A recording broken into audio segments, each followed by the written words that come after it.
Son las 10 de la noche con 27 minutos tiempo de Bruselas y le agradezco mucho a mi querido Alberto Peláez, que usted lo conoce perfectamente, periodista, un corresponsal de guerra a todo terreno, y le agradezco mucho que nos tome la llamada.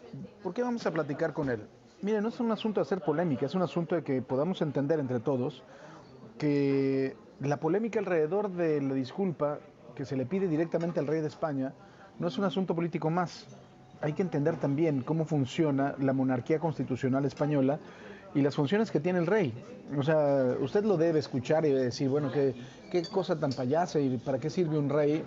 Tiene una historia, ¿no? El golpe de estado del teniente coronel Tejero. Hay muchas cosas ahí que tienen que ver con la historia de España que no nos toca tampoco a nosotros juzgar. Pero para ver precisamente cuál es el papel real de un monarca, por lo menos en España, vamos a platicar con Alberto, que por supuesto es español, ahora mexicano también, para que nos cuente un poquito. Mi querido Alberto, ¿cómo estás? De la doctora Claudia Sheinbaum, así que te lo agradezco. Además, mi querido Alberto, cuéntanos un poquito el papel constitucional del rey Felipe.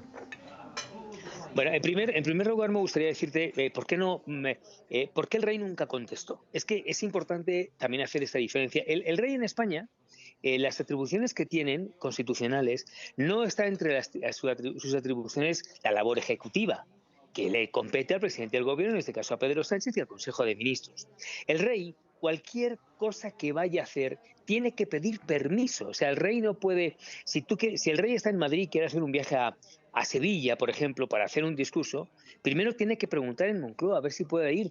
Y ellos ya le dicen si puede o no puede. Lo mismo en los viajes internacionales. Si el rey va a hacer un discurso, no sé, de lo que fuere, en la pandemia, todo ese discurso tiene que pasar primero al borrador del Consejo de Ministros y ellos son los que dictaminan, los que le cambian o le agregan las cosas en función de lo que en principio es mejor para el Estado, pero en el caso de Pedro Sánchez, para el gobierno, que lo que quiere hacer es continuar en el poder, ¿no? Y por eso es importante hacer esta diferencia de que cuando hace 5 años eh, López Obrador al presidente le pidió al rey que contestara, y el rey no es que no contestó, no fue porque no quisiera, probablemente no lo hubiera hecho, pero no estaba en sus atribuciones contestar. Y sí se contestó. Tampoco lo hizo Pedro Sánchez, que habría sido su deber, pero lo hizo el ministro de Exteriores de aquel entonces, que era Josep Borrell, que sí contestó, y contestó a las 6 horas a través de un comunicado. Lo que pasa es que no contestó quien el presidente quería que contestara, que era su majestad el rey, pero entre las atribuciones del rey no estaba entre contestar. O sea, no podía, estaba atado de pies y manos en ese aspecto, Paco. La verdad es que la gente tiene que entenderlo, porque no se puede decir que es una figura decorativa, mi querido Alberto, pero la verdad es que la Constitución lo tiene verdaderamente acotado en el sentido de las cosas que puede hacer. Él no puede hacer una declaración en nombre del Estado español. Él No. es jefe de Estado, no es jefe de gobierno, y es una figura representativa a nivel internacional. Entonces me parece que ha sido injusto el gobierno mexicano y que lo ha además agarrado como un asunto lo ha agarrado como pelota, ¿no? La verdad hay que decirlo en términos claros. A ver, yo creo que las atribuciones del jefe del Estado español, del rey, sí tiene una serie de atribuciones, es el capitán general de los ejércitos, y luego es el jefe del Estado. La figura del jefe del Estado en España, en el caso del rey, es una figura de equilibrio, que es el que hace la balanza y el fiel de la balanza entre todos los poderes y todos los estamentos. Para que nos entendamos, si no hubiera rey y fuera una república como la que pasa en Israel, la que pasa en Italia, la que hay en Alemania, lo que hace el presidente de la República Alemana, de Alemania o de la República Italiana, el jefe del Estado, es hacer ese balance, ese equilibrio. No hace más, no hace menos. Pero ¿qué ocurre? Si en Alemania o en Italia el jefe del Estado es nombrado por el gobierno, que a su vez es una persona que depende de ese gobierno. Es decir, si fuera en España hubiera una república, el jefe del Estado sería del Partido Socialista porque lo es el gobierno. Y entonces no Claro. podría ser ecuánime, no podría ser ecléctico. Al ser el rey una persona que no depende de nadie, no depende de ningún partido, ni pertenece a ningún partido, estamos asegurando esa imparcialidad entre todos los estamentos. Por eso la figura del rey es tan importante. Paco, tú conoces bien la historia de España y nosotros hemos tenido, desde la Baja Edad Media hemos tenido reyes.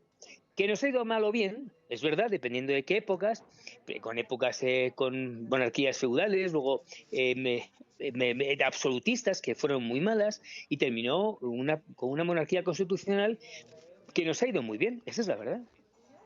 Y además, mira, mi querido Alberto, a mí siempre me gusta recordar mucho el asunto del golpe de Estado en España del teniente coronel Tejero y de la cohesión que finalmente el rey Juan Carlos en su momento, que ya en la historia después es otra cosa, logró con el pueblo español para rechazar el que pudiera regresar a una dictadura militar. Creo que esa es una de las grandes cosas, ¿no?, que se puede atribuir a la monarquía, ¿no?, la cohesión de los españoles. Ya lo creo. A ver, yo creo que España en los años 70 era una tortuga y pasó a ser libre en los años 80 gracias, entre otros muchos, también a la monarquía. Cuando en el año 81 se produce el golpe de Estado por parte de Tejero, si no hubiera sido por el concurso del rey, probablemente España hubiera tenido una involución de 30 años.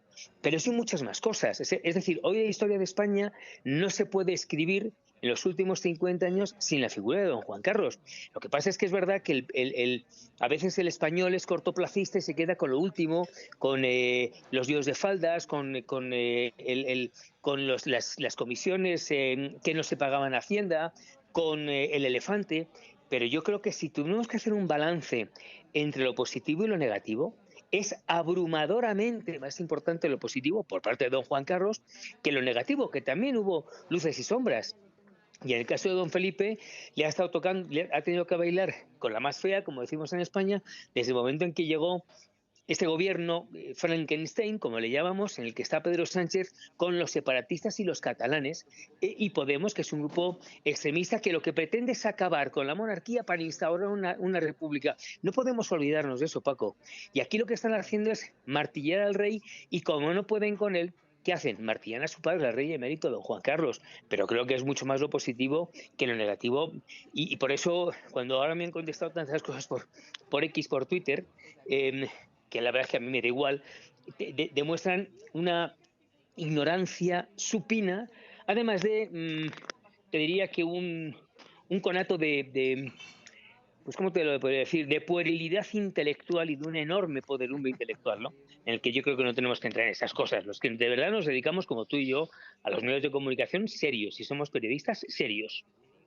Pues querido Alberto, como siempre, te mando un fuerte abrazo. Muchísimas gracias. Igualmente, muy buenas noches, Paco. Buenas noches.